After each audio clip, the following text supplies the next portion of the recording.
This is CBC Nova Scotia News. Tonight, a daycare dilemma. Some parents are forced to quit their jobs because they can't find childcare. Calls for action. Advocates push for stronger efforts to prevent intimate partner violence. And turbulent waters. Tensions rise as the eel fishing season nears. Bitter cold temperatures and wicked wind chills tonight and throughout the day on Tuesday, with more flurries moving back in. Your full forecast is coming up. Good evening. Some parents in Nova Scotia are having to leave the workforce because they can't find childcare for their kids. The provincial government says it's making progress on creating more daycare spaces, but as Selena Alders reports, they're not coming fast enough for many families. Katie Reynolds is one of many parents in Nova Scotia having to make major sacrifices because she can't find a spot for her child. Although Nova Scotia's Department of Education says it's making headway on more childcare spaces, when her maternity leave was up, Reynolds had no choice but to quit. And I was going to become a stay-at-home parent, and that was horrifying. I probably cried for the first week, 2 weeks. She lost a full-time job she enjoyed, pension, and benefits. Now, Reynolds is a stay-at-home mother to her 4-year-old daughter. Her husband became the family's sole provider. Sarah DeVoe also had to leave her full-time job because she could not find after-school care for her 4 children. She says this has been difficult financially. There's been times where we're late on rent. We're having a hard time making ends meet on our utilities. There's fear of being homeless at one point last year during Christmas. The province has created more than 6,500 new childcare spaces since 2021. At the same time, more than 1,300 spaces have been lost. They must create a total of 9,500 new spaces by March of next year, according to a 2021 deal with Ottawa. But the Minister of Education says the work does not stop there. We want to make sure that in the end there's enough spaces, so if we have to blow past 95, we'll blow past 95. Childcare advocates say more spaces and affordable spaces are the only solution. Statistically, women usually are the ones that stay home with their children, and by providing childcare spaces and before and after school programs, this allows women to return to the workforce. Returning to the workforce full-time is the end goal for Reynolds, but she says she ultimately did what was right for her family. This is my job right now. This is my purpose. This is where I need to be right now. And in a few years, this job is going to be over, and it will be time for a new job. Selena Alders, CBC News, Halifax. A public funeral service will be held tomorrow for 3 Halifax area children who died after they were pulled from a burning home in Lower Sackville earlier this month. The funeral will be held at the Rock Church in Lower Sackville for 5-year-old Kaysen Germain Loppy, 6-year-old Chloe Greeno Steiger, and 9-year-old Alana Marie Loppy. A 37-year-old woman and 2-year-old child escaped the burning home and were not injured, and a 40-year-old man was rescued by a neighbor. The funeral service will be streamed online. Halifax police have confirmed a suspicious death Sunday morning in Dartmouth is a homicide. Police responded to the reports of gunshots just before 3 a.m. in the Leahy Road and Clarence Street area. A 30-year-old man and a 48-year-old woman were found with gunshot wounds. Both were taken to hospital. The man was later pronounced dead. The woman suffered non-life-threatening injuries. New numbers show the scope of intimate partner violence in Nova Scotia.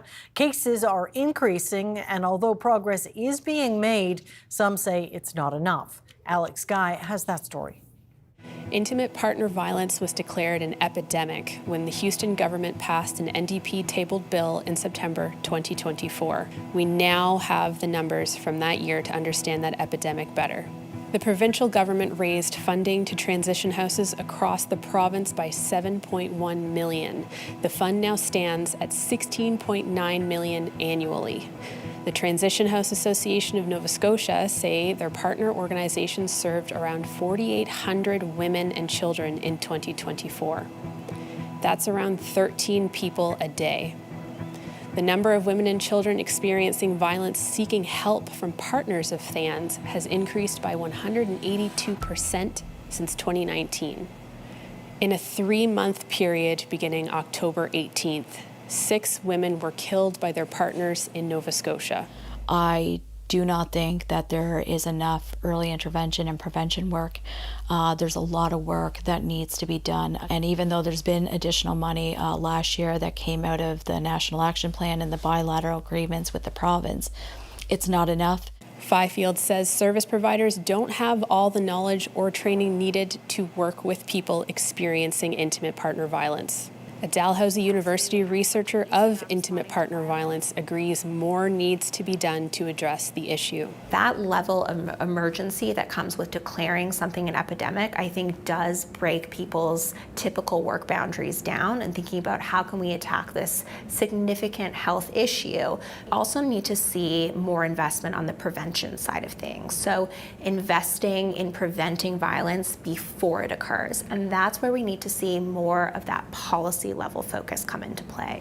Lynn Gallant Blackburn is the sister of Paula Gallant, a 36-year-old teacher, artist, and new mother who was murdered by her husband in December of 2005. She says she hasn't seen enough meaningful change in 2 decades. If it's happening, it's not being talked about. If it's happening too slow. If it's dependent on money, find it. It needs to change. The then and the now, there's very little difference. As a matter of fact, I believe it's gotten worse. Advocates say having more sectors involved, like housing and education, would make a difference in undoing the root causes of intimate partner violence. Alex Guy, CBC News, Halifax.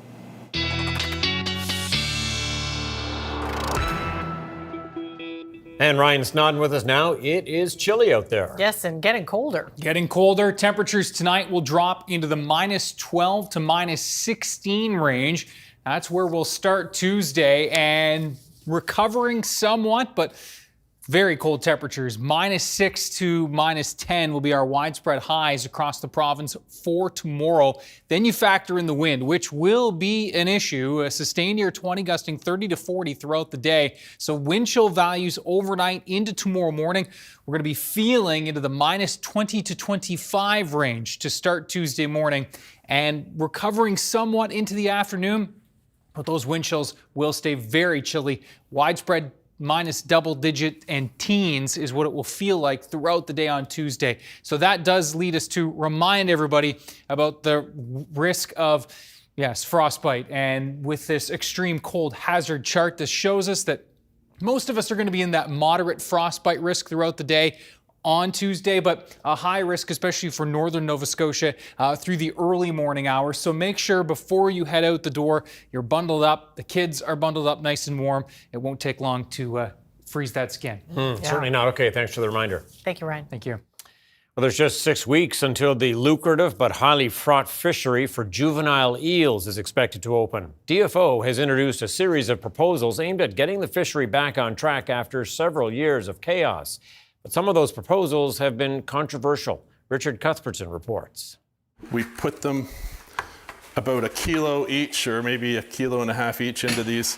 The last time this facility in Shelburne County actually held juvenile eels was in the spring of 2023, nearly 2 years ago. Widespread unauthorized fishing and violence cut the 2023 season short, and last year was canceled outright by the federal fisheries minister.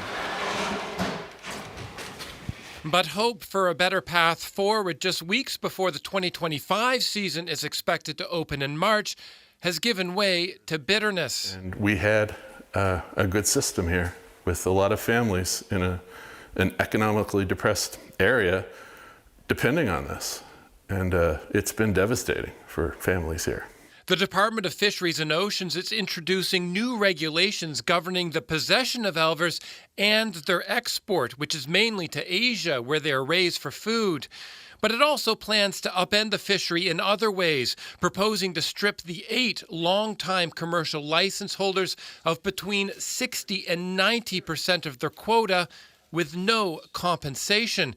handing some of it to First Nations and another slice to 150 individual fishermen, many of whom had worked for the very companies that are now losing out. If you take from a group of people and just with no compensation, I think that's just really unfair. DFO didn't have anybody available for an interview, but its argument has essentially been this: the Elver fishery is lucrative and the richness should be spread more widely. However, if this shakeup does go ahead, it could be shaken up again. That's because many observers are expecting a spring federal election with the Conservatives leading in the polls and the local Conservative MP highly critical of DFO's handling of the Elver fishery. The pushback the federal government might feel the most is from fishermen like Matt DeLong. It's going to be a mess. He's one of those 150 who have been offered their own license, but he doesn't want to be his own boss. He doesn't have the nets needed to catch elvers. Those are owned by his company or holding tanks. He figures he'll make less money, not more. I'd be much happier if the risk or liabilities were left on our employer who has taken that on for many years. A river of uncertainty as a season quickly approaches. Richard Cuthbertson, CBC News, Queens County. A controversial campground in Scotts Bay won't be allowed to go ahead as planned, according to the province's Utility and Review Board. The proposed campground would have allowed for 100 sites for tents and RVs. Many people living in the area were concerned the campground would infringe on agricultural land and cause disruption at farms. The municipality had narrowly voted in favor of the plan, but that approval was appealed and the UARB agreed, reversing the decision. Scientists from across Atlantic Canada are focusing on ways to fight back against invasive pests and prepare for the effects of climate change, including the increased threat of wildfires. Nancy Russell has more. Scientists from across Atlantic Canada gathered in Charlottetown to talk about the research they are doing to keep forests healthy. It's called the Atlantic Canada Forest Health Workshop.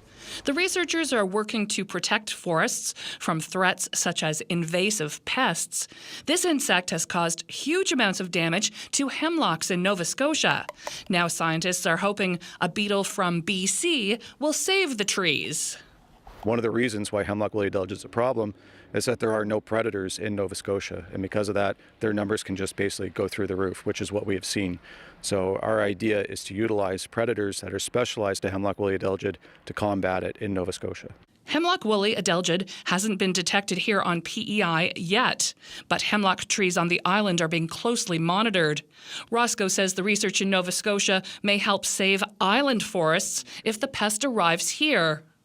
Workshop organizers took participants into the woods in Victoria Park, where the damage from post-tropical storm Fiona can still be seen.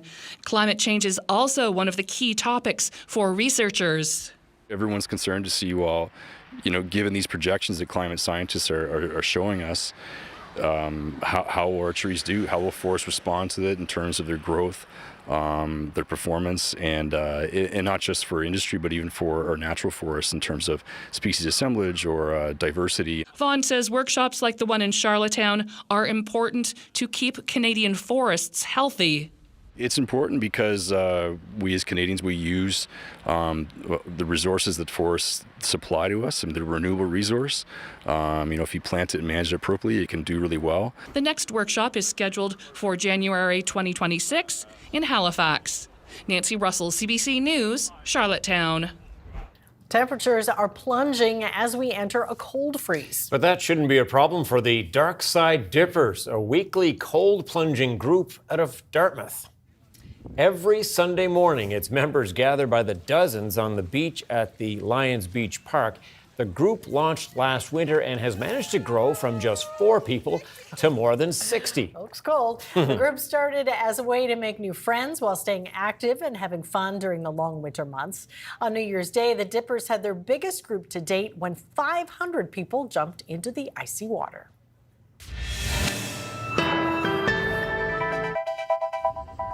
This was from yesterday. Halifax Harbor, lovely sunset. Ryan's up next with the full weather forecast, and we'll see you in a bit.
Time for the full weather forecast now, and yeah, things are starting to cool down a little bit out there. And folks are already dealing with a mess from the weekend, right? Yeah, Some that's folks. right. Last night into this morning, some pretty nasty driving conditions for northern Nova Scotia. It was all rain and fog patches for the south. And of course, the snow, the heaviest snow zone, did end up right across New Brunswick. And so some good news for the ski hills there. But yeah, you can see this was mostly a rain event for the southern half of Nova Scotia. 5 to 10 slushy centimeters for parts of northern Nova Scotia. 2 to 5 centimeters looked like a closer number, though, for the valley and in towards the Northumberland shore, or even less. Now, as we look at the temperatures, this is now becoming the big story, as those temps have been falling all day and they will continue to fall tonight. And then, of course, this is just the actual temperature. Then you factor in the wind, which is sustained right now in the 20, 30, 40 kilometer per hour range, just shy of 50 at Caribou Point. And we're looking at gusts in the 50, 60 kilometer per hour range. So it is biting out there when you factor in the wind. This is what the wind chills look like. Minus double digits and teens, already feeling minus 17 in Amherst and Cumberland County. So it is going to be a cold night tonight. The dog walk will be likely a quicker one than usual late this evening. As you can see, this low pressure system moving off to the north and that cold Arctic air charging in indeed from the north. And this is an air mass that, of course, is spilling all the way down to the U.S. and southern U.S. at that. Look how far south these temperatures push. It is -1 in Atlanta, -2 in Oklahoma City. We're just hanging on to the freezing mark along the Gulf of Mexico. You can see the cold air really entrenched here across the Great Lakes, just 4 in Vancouver. But I want to direct your attention back here to the south, because as this cold air pushes south, we've got a new low developing. And yeah, the snow that's going to be developing along that boundary is going to be noteworthy. We're going to be seeing headlines about this over the next couple of days. Accumulating snow in Houston and New Orleans and across the Florida Panhandle. This is going to be one that, sometimes we get snow in through Atlanta, Charlotte, Memphis, but rarely this far south. So this is going to be one, and then all the way up through the Carolinas along the coast. This is going to be one that folks are talking about here over the next couple of days. They don't do winter like that down there very often. Tonight, closer to home, temperatures are going to be in that -10 range right along the coast of the Tri-County area, but most of us are going to be in the -12 to -15 or 16 range, likely dipping into the -18 to even 20 range back up here towards Amherst. So it is going to be very cold to start the day tomorrow. And those winds, again, are going to be driving from the west to northwest overnight tonight, sustained near 30. If you've got maybe a pipe in your house that's on an exposed northerly wall that you know has frozen up in the past, might want to leave that tap just trickling tonight, because it is going to be one of those nights where we could see some of those pipes little icing up a little bit. Not out of the question with that type of a cold plus the wind. You are going to be seeing some light snow and flurries pushing its way in from west to east across the province for your Tuesday time frame. Cape Breton looking beautiful tomorrow, though we will see onshore flurries, Shetticamp and back towards Ingonish. Morning flurry possible, Port Hood down through Port Hawkesbury, Antigonish and Canso, Guysborough, also that risk of a morning flurry, but then the flurries arriving into the afternoon, and that's what we'll be seeing here through central areas as well. Increasing clouds, flurries into the afternoon, -6 to -9 the actual temperatures, and -5 to -8 in through the north and west. And again, another recap on those wind chills tomorrow morning. Widespread -20s, -teens into the afternoon. Wednesday, -8 to -12 with the temperature, and then we factor in the winds, and it is going to be, again, feeling into the -teens. Chance for flurries Wednesday morning as that storm passes to our south. Then high pressure keeping things pretty quiet, though we will see some flurries creeping back into the mix on Thursday. Temperatures warming up a little bit towards the end of the weekend. Thursday, Friday, the weekend closer to the freezing mark. So yeah, this deep cold, it is certainly cold, but not long lasting, Tom and Amy. All right, there is that. Thanks, Ryan. Thanks, you. Ryan.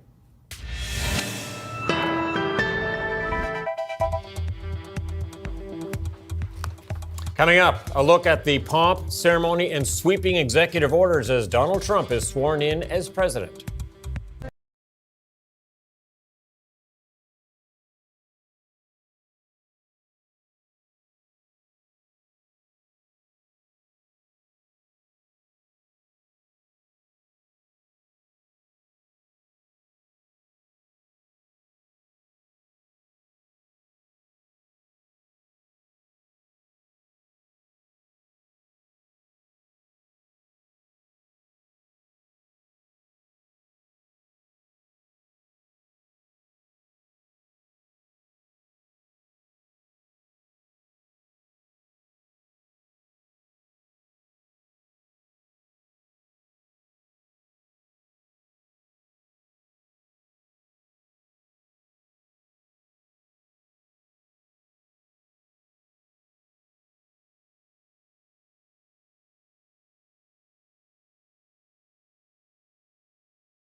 Welcome back. Donald Trump is back in the White House as the 47th President of the United States. His inauguration took place at noon inside the U.S. Capitol Tundra. And as Katie Nicholson tells us, he wasted little time to start working on his priorities. Call it a do-over, as President-elect Donald Trump waited at the White House steps for wife Melania to join him. Back in 2017, he was heavily criticized for leaving her behind when he shook hands with the Obamas. This inauguration, also a do-over of sorts, a return to tradition. Church and tea at the White House with the outgoing administration, something Trump didn't do when he left office 4 years ago. A brutal cold snap forced organizers to move the ceremony indoors for the first time since 1985, when an icy blast forced Ronald Reagan to recite his oath inside. I, Donald John Trump, do solemnly swear. The frigid temperatures outside did nothing to chill the blazing pace of executive orders from the new administration. I will very simply put America first. Last time round, Trump only signed one executive order on his first day. This time, dozens expected, declaring an emergency at the U.S.-Mexico border, renaming the Gulf of Mexico to the Gulf of America, declaring the U.S. will only recognize 2 biological sexes, and then there were these words on the Panama Canal. And we're taking it back. A pledge that went over well in the capital, less so in Panama, where protesters set Old Glory ablaze. Inaugurations are known for their awkward moments. There was a technical glitch. If you know the words, help me out here. Country star Carrie Underwood saved the day America. with an a cappella version of America the Beautiful. President Joe Biden was also busy on this, his last day in office, issuing last-minute pardons to Dr. Anthony Fauci, members of the January 6th committee, and 5 family members, citing fears of baseless and politically motivated investigations. As the Bidens flew away, the newly sworn-in president held court, as thousands braved the cold to celebrate Trump and the new America they hope he ushers in. Katie Nicholson, CBC News, Toronto. Canada is watching carefully as Donald Trump begins his second term. He has been threatening tariffs on all Canadian goods beginning on day 1 of his presidency. But so far, he has not imposed them. As Olivia Stefanovich reports, that doesn't mean the threat has gone away. A feeling of trepidation hangs over the federal cabinet as members of the Prime Minister's most senior team gather here in Montebello, Quebec, for a retreat over the next 2 days. Their meetings entirely focused on Canada-U.S. relations and the impact that Donald Trump's new presidency might have on this country. Instead of taxing our citizens to enrich other countries, we will tariff and tax foreign countries to enrich our citizens. In his inaugural address, Trump vowed to move ahead with tariffs and create the External Revenue Service, a new government agency to collect money from taxes on foreign countries. But Trump didn't mention Canada once in his speech, and he didn't sign an executive order to impose tariffs on Canadian goods either, buying Canadian officials more time to respond to whatever comes next. I'm very happy to be here in Montebello today to dig in on issues facing Canadians here at this cabinet retreat.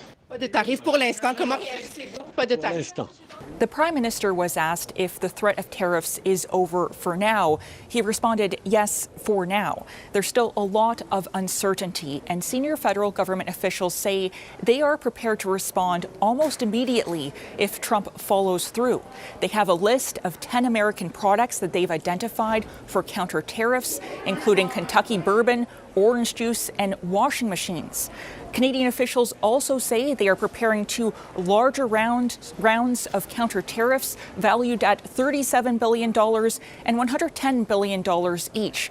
So the federal government taking a cautious approach as they watch every single move from this new administration carefully, wondering how long this reprieve will last. Olivia Stefanovich, CBC News, Montebello, Quebec. David Chandy is CEO of the Atlantic Economic Council and recently authored a report on Atlantic Canada's U.S. trade vulnerabilities. Let's get to the tariff news of the day, which is that President Trump now says that he will study trade policies and evaluate U.S. trade relationships, their words, suggesting we won't see tariffs on this first day one. How much does that change things from an economy point of view for us? Well, I think it's certainly an encouraging signal. We were under the anticipation that today there would be tariffs announced, so it does buy more time for Canadian officials to continue to work on their relationship with the U.S. administration and to make the case about how these tariffs will affect both countries and that this is not necessarily the good policy. The fact that he's committed to study also hints at kind of the way he's going to do this and the kind of the legislation he's going to use. Where tariffs do require a study in advance. So it gives us more time. I think that's the main takeaway. So businesses can just breathe a little longer. But I think it means officials need to keep working very hard so that we can prevent those tariffs actually coming into place. I suppose it would be speculation, but what do you think changed? I don't know if anything's changed. Obviously, he's been trying to negotiate in advance. He's been coming out with some very strong positions. The 25% tariffs caught everyone in Canada by surprise. He clearly articulated some of his immediate priorities, and Canada's been trying to respond on those. So I do think it gives us time to step back. It also may be a signal that he is going to be following the rule of the law, and therefore he's been advised if this is what he wants to do, this is the process he needs to do. So that's encouraging. But again, I think Canada is not off the hook yet. He's still going to be pushing very strongly. He's indicated he wants an American first trade policy. So Canada needs to be very clear on articulating why open trade with Canada is important and why are we an important trade partner for the United States. Okay, and Atlantic Canada exports $26 billion worth of goods to the U.S., according to your own report. So how much does that 25% tariff, if it was to come to be, potentially cripple our economy here in Nova Scotia?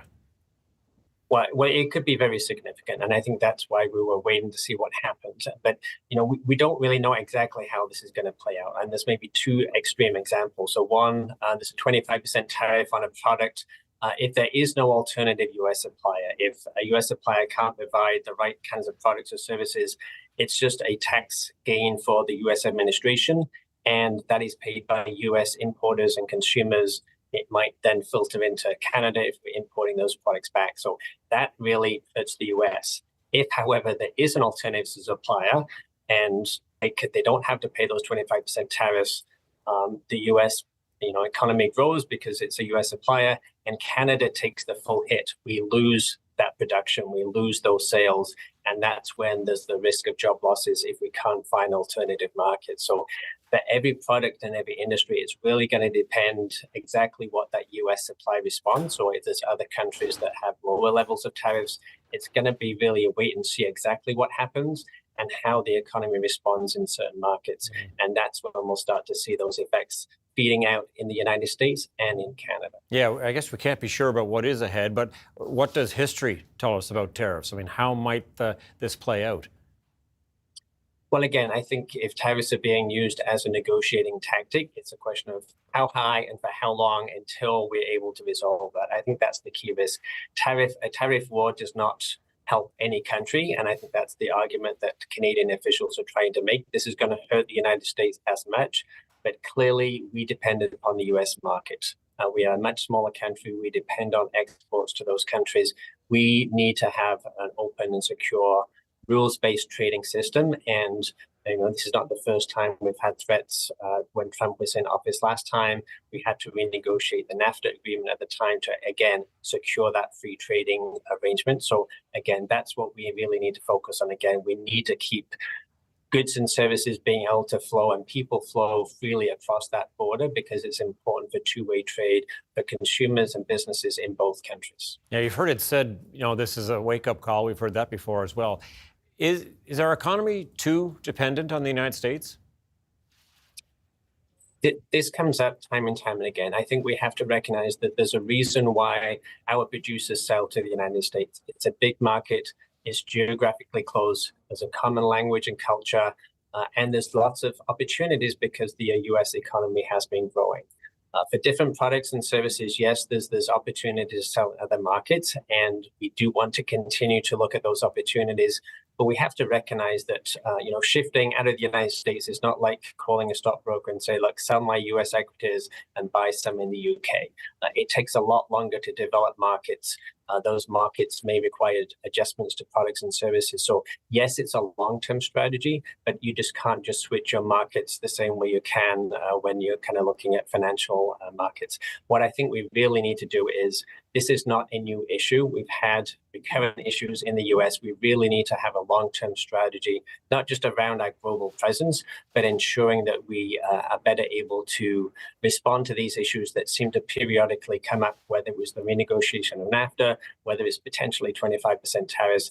This is just part of a shift in the United States, and we need to be prepared for it and not trying to respond as we have been in the last few months to kind of something that seemed to kind of take us by surprise. Yeah, next few weeks and months could be very interesting. David Chandy, thank you very much. You're welcome. Thank you. Coming up, thousands of people in Gaza are returning to the ruins of their homes as the ceasefire between Israel and Hamas enters its second day. And Donald Trump's tariff threats have some major Canadian retailers looking to shift their production out of China.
Welcome back. It is the second day of the Israel-Hamas ceasefire, and as thousands of people in Gaza were making their way home through a sea of rubble, U.S. President Donald Trump was using his inauguration speech to claim credit for the ceasefire. And for the first hostage release in almost 14 months. The CBC's Sasha Petrusik is in Jerusalem with more on the potential Trump effect on the Middle East.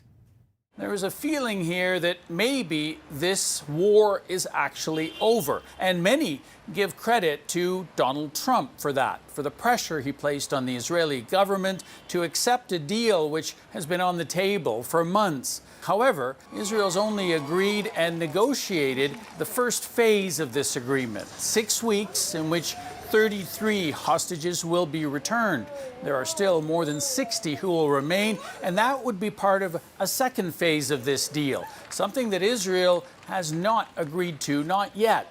And the families of the hostages say that Donald Trump needs to add more pressure. So I hope that after the inauguration today, he doesn't just get his, victory of having 3 hostages come home and whatever. He needs to see this to the end as well. The negotiations on that second phase will start in a couple of weeks, and Israel has already indicated that it may not be so keen to actually go through with that. Israeli Prime Minister Benjamin Netanyahu has gone on TV to say that he sees this ceasefire as temporary and that the fighting will eventually continue. This is what he said on TV the other day, saying that Donald Trump agrees with him. Since he was elected, Trump was completely committed to the release of the hostages. We spoke on Wednesday. He congratulated me on the agreement, and he emphasized, and rightly so, that the first stage is a temporary ceasefire. This is what he said, a temporary ceasefire. But while Netanyahu says that Trump is on board with his vision of the future, that's not at all clear. For Netanyahu, he's under pressure from hardline right-wing members of his own coalition. He depends on them for his political survival, and they don't want this fighting to stop. They say that if Israel stops it, it would be surrendering to Hamas, and they want that to continue. They say the hostages are secondary. Sasha Petrusik, CBC News, Jerusalem. Donald Trump has pledged to end the war in Ukraine soon after taking office, but nearly 3 years after Russia invaded its neighbor, the path to peace remains elusive. Briar Stewart has the latest from Kyiv. On a busy street in Kyiv, some stop to look at the aftermath of a Russian missile attack. At least 3 people were killed on Saturday. It's another reminder of a war that ravages far from the front line. A war Donald Trump boasts he can somehow end. My proudest legacy will be that of a peacemaker and unifier. Initially, he said a deal would be done in 24 hours, but his special envoy suggests a peace plan could take 100 days. Do you think he could actually end the war? No. No. Maybe he believes he can, but no. This war have too deep roots. Trump has given no details. His team has floated the idea of freezing the conflict along the current front line and keeping Ukraine out of NATO. In Moscow, symbols supporting Russia's invasion are everywhere. In souvenir shops, Trump Matryoshka dolls are alongside those projecting a tough image of Vladimir Putin. Russia's president praised Trump's courage Monday and said he's open to discussing the Ukrainian conflict with the new administration. Back in Kyiv, a memorial for the more than 40,000 Ukrainian soldiers killed continues to grow.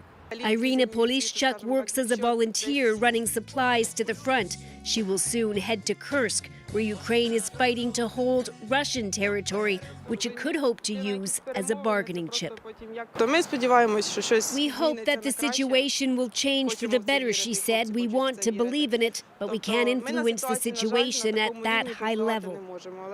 Ukraine's president is praising Trump and his so-called peace through strength approach. While Trump has met with Volodymyr Zelensky recently, in the past he's criticized him and the tens of billions of dollars in U.S. aid given to Ukraine, which many Republicans want to see stopped.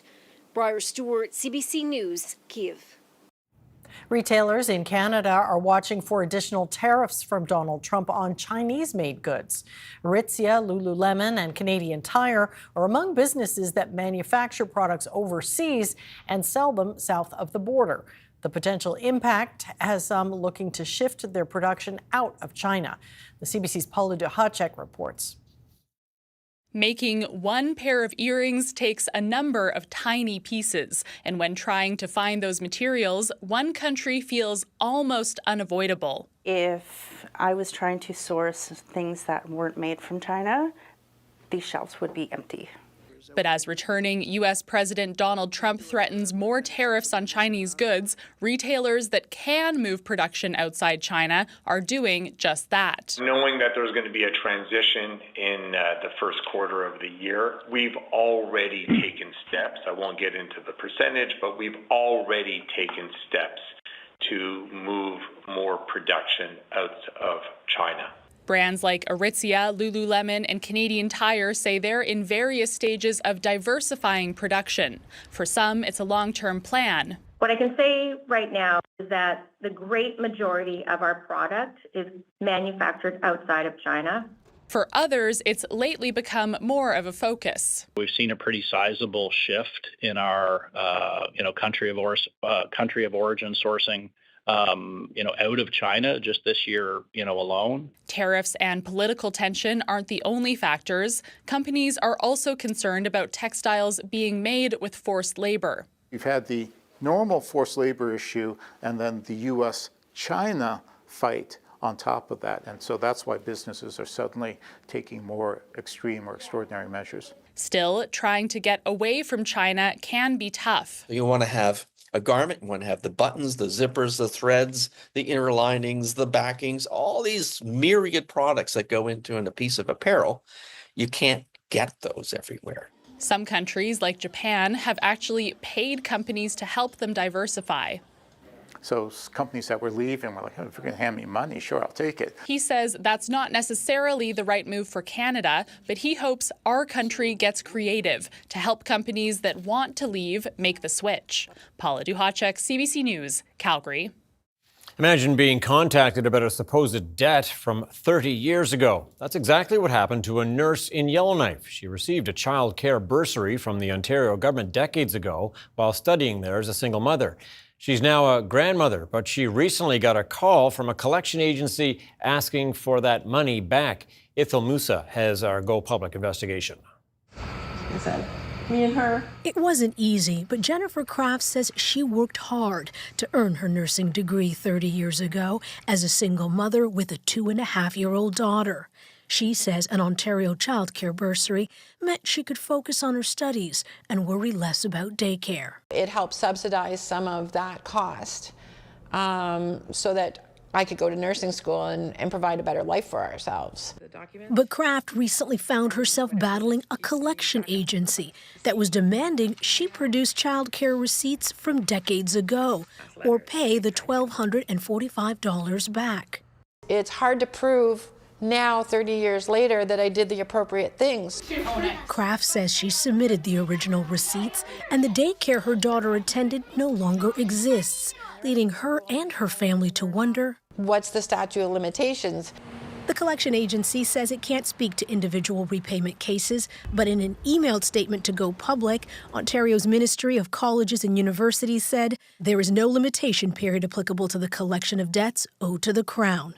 This expert says in Kraft's case, that's simply unreasonable. There's the law and there's common sense. Even if there is no limitation period, even though if the government is legally entitled to try to collect this money, it's been 30 years. After Go Public contacted the ministry regarding Kraft's case, it said it will accept a sworn affidavit confirming the bursary was used to cover child care expenses all those years ago. Kraft is thankful, but she worries she's not alone in facing such a historic debt. In my college, there was a lot of nurses that were in the same boat that I was, that were single parents or low-income people that were trying to better their lives. Securing that affidavit will mean taking time off work and spending money on a lawyer. Still, Kraft, who's a grandmother now, is relieved to be able to focus on more important things, like her family. Idil Musa, CBC News, Toronto. Some big news for music fans in Atlantic Canada. Another headliner has been announced for the 2025 Somo Music Festival on PEI.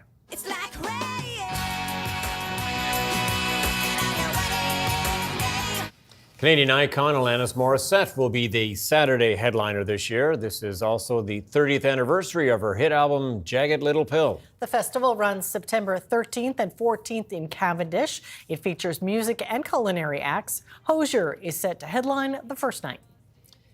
Well, Canada's main stock index rose more than 100 points today amid reports that Donald Trump would hold off on imposing tariffs on Canadian exports to the U.S. on the first day of his presidency. U.S. markets were closed for Martin Luther King Jr. Day. Here is a look at the numbers as we head to break.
I'm Angela McIver, a reporter here at CBC Nova Scotia. My focus is on consumer stories, so basically anything that involves your money. Think you've been scammed or have information about a potential fraud?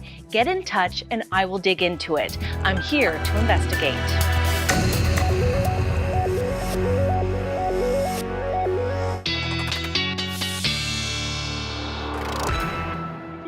All right, that time of the show when the viewer chimes in with a photo of the day. I'm predicting more pictures of people by the fire or like through a window. In the next couple of days? Yes, the next couple of days, although the exact opposite for this picture. Okay. We're heading to the coast and have a look. I mean, it's never... I shouldn't say never too cold for a beach day, but Conrad's Beach. And this I love is, that beach. Yeah, a favorite of Amy's. Oh, wow. And Sandy reporting that, yes, this was Saturday, that even the sea foam was freezing. Yeah, look at it. That's very neat. Very cool sight. Thanks to Sandy for sharing. Ryan's picks at cbc.ca.